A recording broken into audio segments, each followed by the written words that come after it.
Hi friends నేను మీ Srikanth. Friends మన వీడియోలో మనకి ఇప్పుడు వైరింగ్ లాగుతాం కదా, ఈ వైర్ గురించి అయితే నీకైతే ఎక్స్ప్లెయిన్ చేస్తాను.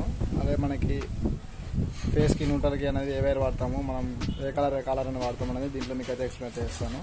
వీడియో స్కిప్ చేయకుండా లాస్ట్ వరకు అయితే చూడండి. ఫ్రెండ్స్ ఇక్కడ మీరు చూడొచ్చు, ఇదైతే మనకి 2.5 స్క్వేర్ mm వైర్. ఇది మనకి రెడ్ బ్లాక్ కనిపిస్తుంది కదా, ఈ రెడ్ అనేది మనకి ఫేస్కి అయితే వాడడం జరుగుతుంది. అలాగే బ్లాక్ అనేది మనకి న్యూట్రల్కి అయితే వాడడం జరుగుతుంది.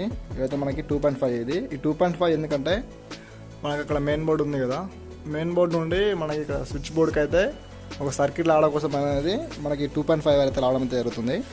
అలాగే ఇప్పుడు ఇక్కడ మీరు చూడొచ్చు గ్రీన్ కలర్ అనేది, గ్రీన్ అనేది మనకి ఎర్తింగ్ కోసం వాడడం జరుగుతుంది. అలాగే ఇక్కడ మీకు బ్లూ అనేది ఉంది, ఈ బ్లూ అనేది మనకి ఇన్వర్టర్ కోసం అది వాడడం అయితే జరుగుతుంది. మనకి బ్లూ వాడచ్చు, అలాగే ఎల్లో కూడా వాడచ్చు. మన బ్లూ అనేది మనకైతే కలర్ కోడ్ అయితే పనిచేస్తుంది. అలాగే ఇక్కడ మీరు చూడొచ్చు, ఇవైతే మనకి 1 స్క్వేర్, ఇది 1 స్క్వేర్ mm. ఇది దీన్ని మనకు మనకి ఎర్తింగ్కి ఇన్వర్టర్కి అయితే వాడతాము.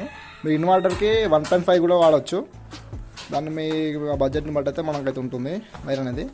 అలాగే ఇక్కడ మీరు చూడొచ్చు, ఇది 1 స్క్వేర్ mm, ఇది రెడ్ కలర్. ఇది అలాగే బ్లాక్ ఉంది కదా, ఇది ఏంటంటే మనకి ఫ్యాన్కి లైట్లకి ఈ వైర్ అయితే వాడచ్చు.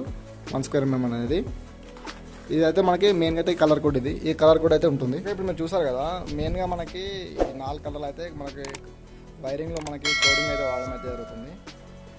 ఓకే, వీడియో మీరు తప్పకుండా లైక్ చేయండి, షేర్ చేయండి, అలాగే సబ్స్క్రైబ్ మర్చిపోకండి. Thank you for watching.